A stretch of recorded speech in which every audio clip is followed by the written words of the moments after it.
to another game recap of the Detroit Seminoles. I'm your host, Marcus Burns. On a beautiful afternoon, the Noles traveled to the Chargers plant and unplugged them for a win. Let's go to the highlights. The Noles worked their way into scoring position and gave it to their kicker for the field goal. Score, Noles 3, Chargers nothing.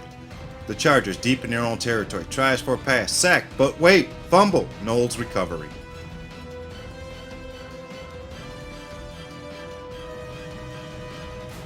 Noles on the 20-yard line. The QB drops back for a pass, sees an open receiver down the middle. Touchdown, Noles. Extra point attempt is good. Score, Noles 10, Chargers nothing. The Chargers on the fourth down, ready to punt, kicks it into the back of his own teammate. Noles run up, picks it up, runs it, and takes it down to the 10-yard line. Noles this time on the 15-yard line. QB drops back, couple steps, tosses it up for a receiver. Touchdown, Noles. Extra point is good. Score, Noles 17, Chargers nothing.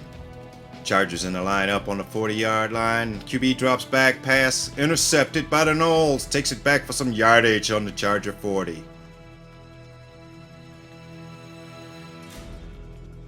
During the fourth quarter, the Chargers line up on the 33-yard line. QB scrambles for a pass, then gets swallowed by the Noles defense.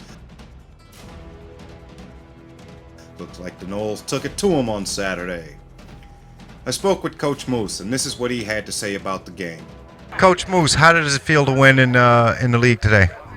I feel good. Anybody feel good when you win a game inside your own division, your league.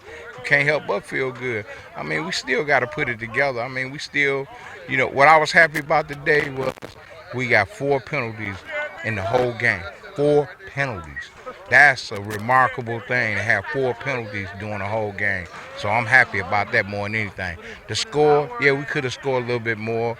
We got to work on a few more things, with Roy Granger calling the offense now. Players got to get used to him. He got to get used to them. So we're going to be all right. We're moving in the right direction, so I'm happy. What's your plan of attack as far as next week's practice against the next week's team? Well, next week we're going to work hard. I already told the offensive line they got to be there together. They have to work together. They can't 2 be here Tuesday and 3 be there, Thursday. They have to be there together as a unit to work together. They come and work as a unit. They'll move the ball down the field. We have a nice running game and a passing game. What was the best part of today's game? Best part of today's game was defense picked it up today. One, they got the donut. They shut them out. They didn't let this team score. They didn't let this team move the ball up and down the field today. So I'm happy about that. Second, offense scored with efficiency. Moved the ball down the field and scored.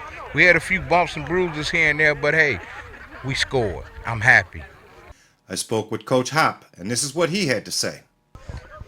Coach Hop, what was the best part of the game today? The best part of the game was the shutout, of course. And we seem to be coming together, and there's a lot of synergy with the team now.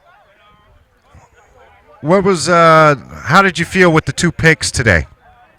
You always feel good when you get turnovers. And again, I have to say it, we're gelling. We're kind of feeding off each other, and it bodes well for us next week with the Timberwolves. What's your plan of attack as far as getting the guys in for the Timberwolves game, getting them ready? Just attention to detail, the opportunity to compete, and just being on one page. Communication is the key. I spoke with Casey Smith about the defense, and this is what he said in voice only. Oh, our D-line, pressure. That's it, just pressure. They got back there and make my job easy. I also spoke with Leonard Curry on what he thinks the team needs to do to prepare for the games against the Timberwolves. Oh, everybody got to come to practice, everybody, because it's not a pushover team. It's a good rivalry team. The Wolves against the Noles, Indians against the Wolves. So everybody got to come to practice. Everybody got to work together to make it a successful practice so we come out with a victory.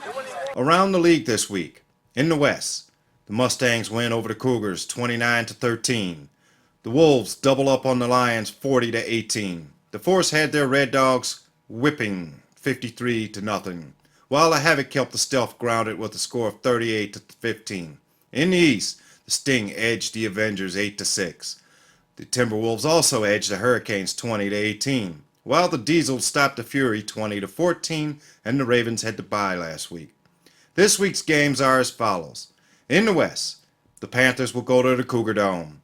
The Havoc will travel to the Northern Michigan Wolves Stadium, while the Force will go to the Lions Den. The Stealth and the Mustangs will have the bye this week. In the East, the schedule looks like this. The Chargers try to avenge themselves by going to the Avengers house. The Diesels will try to crank it up against the Ravens, while the Sting go to the Hurricane Alley. The Fury has the bye this week. The Seminoles will be hosting the Timberwolves this week. This is a long-time rival, and it should be a really good game. The Noles defeated the Timberwolves to advance to the finals last season and went on to win. The Timberwolves are ready for a rematch. The game will be played at Denby High School, 12800 Kelly Road. That's on the corner of Kelly and Meringue. Game time is 7 p.m. and it will cost you $6 to get in. Well, that's it. That's my time for this week's game recap with the Chargers and the Noles. I'm your host. I'll see you next time.